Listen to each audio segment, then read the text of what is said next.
Good morning everyone, and welcome back to the Shamrock Quilt Studio. Today we're back working on our AZURE project, and I've got a nice block to work on today. This one is going to be number 22, the Cornerstone, and I would say probably it's one of the easier blocks. It's not the easiest by far, but it's certainly not the most complicated. So join me right after this and I'll give you some tips and tricks that I learned along the way, and we'll finish putting it together.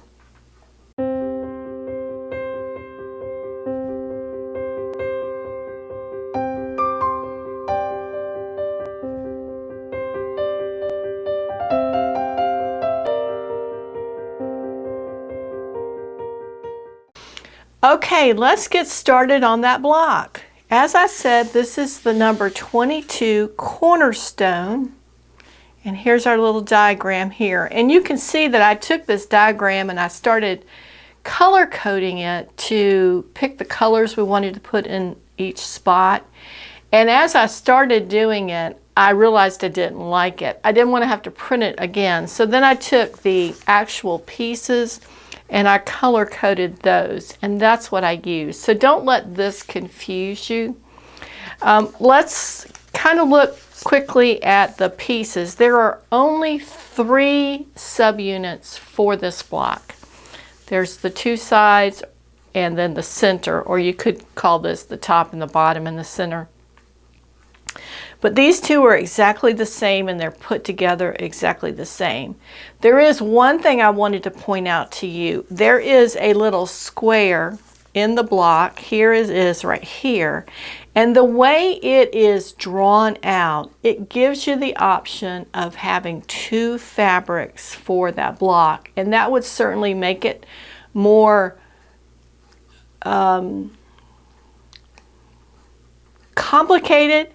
It would add some depth to the design if you chose to do that. I chose just to do it as a single color, and that's the one side of the block finished up. Now, this, and I misspoke because they're not 3, there's more than 3. There's actually 7 pieces, because this is a piece here, and then there are 2 pieces that we added to it. And at first I was thinking about using different colors for here and here, but I changed my mind to make it just a little simpler in its colorway, so that it wouldn't look so complicated, because sometimes I do these blocks 2 at a time, do the pre-sewing 2 at a time, and the other one I'm working on is extremely complicated. So I wanted to make this one a little easier, so it kind of bounced back and forth from something that is maybe a little frustrating, a little more complicated, and then do something that's a little bit easier, so we don't get too mired in all of those tiny, tiny little pieces. Okay, so back to this. There's this one piece, and then there's 2 here. And what I did when I put those on is I completed this, and these are just single pieces. And I just used the methodology where I came in and stitched here. And then I clipped these pieces, especially this one on the bottom.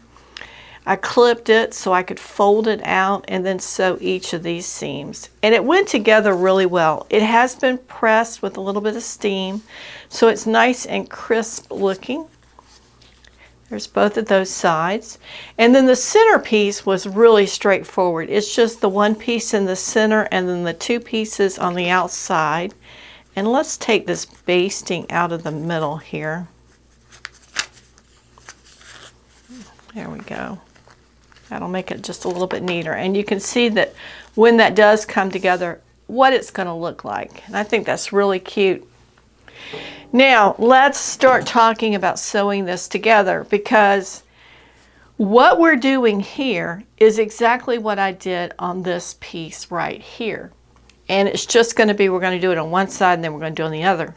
And what we're going to do is we're going to come in and sew this seam, and we may try to continue this up here as we get to it, and then we'll come back and sew the other side. I don't like to start on the edge and then have to change the direction in the middle. I don't mind starting kind of in the middle and change the direction to go to the outside. I find that a bit easier, but your experience could be different, and that might not bother you at all. Okay, first try, we got those in there. And I do find that if I can position these clips, they hold it best. And I need to get the rest of those little plastic clips up here. Okay, so what we're going to do, we're going to put a bunch of them in here because we've got a nice big piece of fabric. What we're going to do is we're going to start right here and sew to here. And then we're going to try to pivot it and come out. And we're going to set our machine back on that really small 1.8 stitch.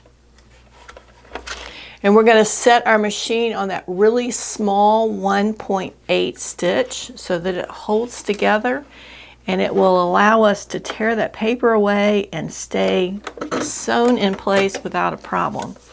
Now I am going to give a stitch or two and then one back stitch. Because I found that when I did that, they stayed in place a little bit better.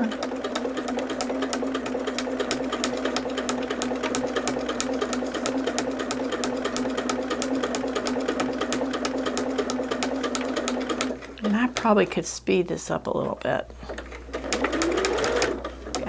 Big difference there. Okay, we are to the point, and I'm going to backspace one, and then let's see if I can maneuver that fabric around. It may be that I can't.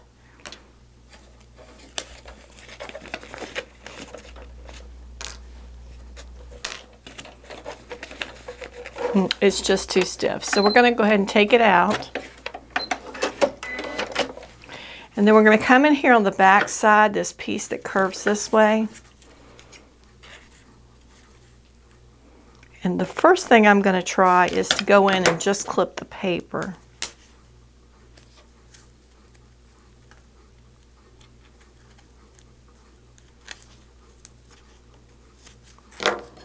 Clip that basting stitch away, and then I'm coming in between the paper, or I'm trying to.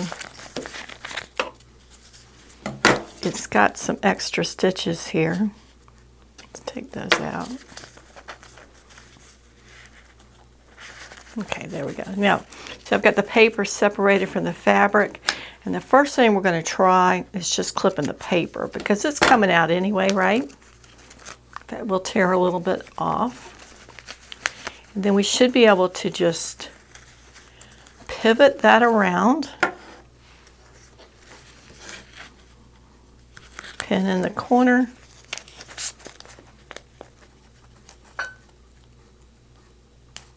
Pin in the corner. And you see how that paper is twisted around? That's what we need to do to be able to get our seam where we want it. And I think for this one, we're probably going to just have to put a pin here, because I don't think a clip is going on.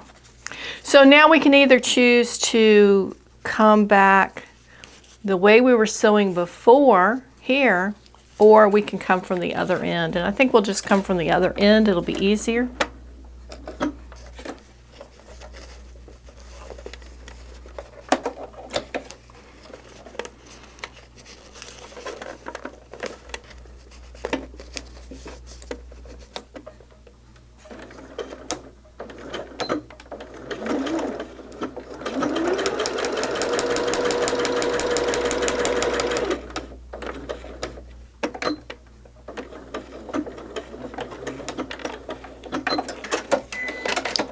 Okay, a little bit of a hint.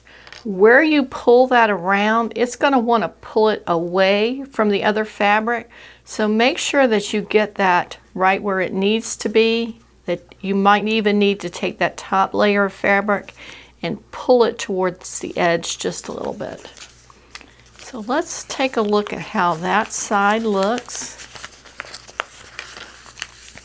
We've got a lot of paper in there, but that's going to lay flat and look nice. So now let's do the other side, and we're going to do it exactly the same way. Pin in the corner.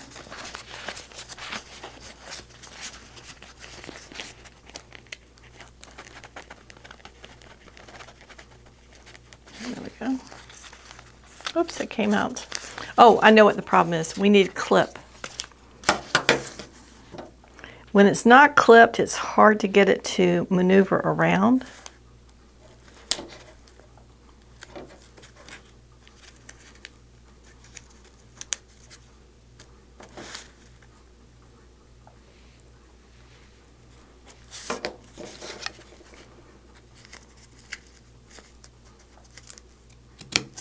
Okay, let's try now.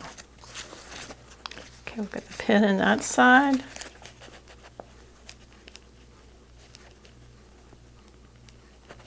There we go.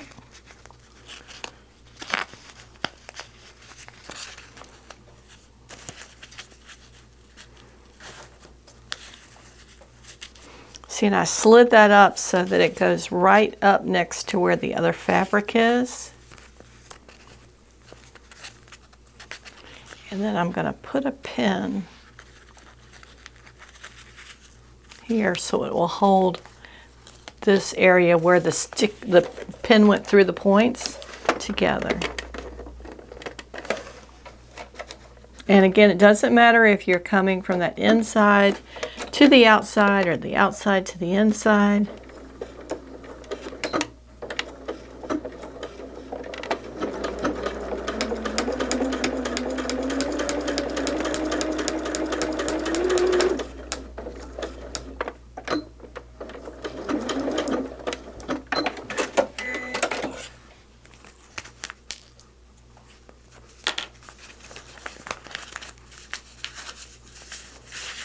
And here we've got one side finished.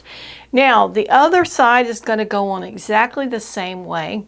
So what I'm going to do is I'm going to go ahead and do that just like I did for this side, and then press it and come back and show you what it looks like.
Okay, as promised, I sewed the middle section in just like we did the others. I wanted to caution you that when you're sewing towards the edges, one seam really needs to go up to the seam of the other one, not through it. And then that way you're not having to sew through all those layers, and then you're forced to press that seam the way you sewed it. So you may want to open that seam and pay close attention to either where you start or you finish, so that you're only sewing up to the line, and that is before the seam for the other piece. I hope that makes sense. It's a little confusing, but you can see right here that one seam goes up, the other seam goes up, but they don't cross each other. So here's the back of it. It's a little interesting way to look at it. I've taken all the paper out, I think, except what's right here. I've got one more piece right here. We'll just get that out real quick while my iron is talking to us again. I haven't really found a solution of how to stop that.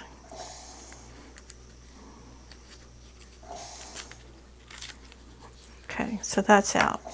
And what I did was I pressed one of these little outside pieces this way and pressed the other one, the seam, this way, and alternated that so it would stay as flat as possible. I can tell right now that this may need to be stretched just a little bit to get it back into a really good square shape.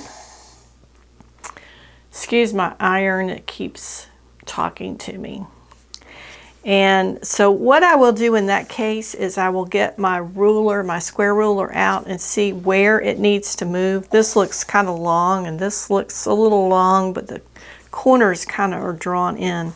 So it may just need to be pulled out a bit. And I'll do that and get it in good shape. I'll probably like pin it to my ironing board and spray it and press it and let it cool and dry, and then trim it if necessary.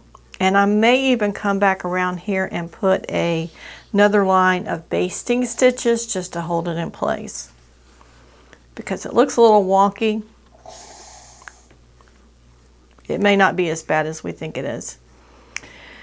All right, this is block number 22, Cornerstone. It's a really cute block, and if you chose to do it in different colors for this block here, this would be one color, and then this would be another color, which would add some contrast to those corner blocks and may make it a little bit more of what you're looking for. I think when you do that, then you see this diagonal block a little bit better. But it's an option to go either way with that one. I like this block. I think it came together really well. I'm a little disappointed that it's a little wonky, but I think that can be fixed pretty easily. So I hope you've enjoyed this block number 22 Cornerstone from our AZURE project. Remember, this is a collection of blocks that we're doing from the Bible Quilt Sampler book. And I believe the author is Lori Hind. And we've chosen just some of the blocks in the book, and we're doing them all in these limited blue and white fabrics so we can put it together as a small wall hanging. So here it is. This is block number 22 Cornerstone. If you like this video, give us a thumbs up. Be sure to subscribe, and if you're interested in membership, check out the channel page for the information on that. We'd love to have you.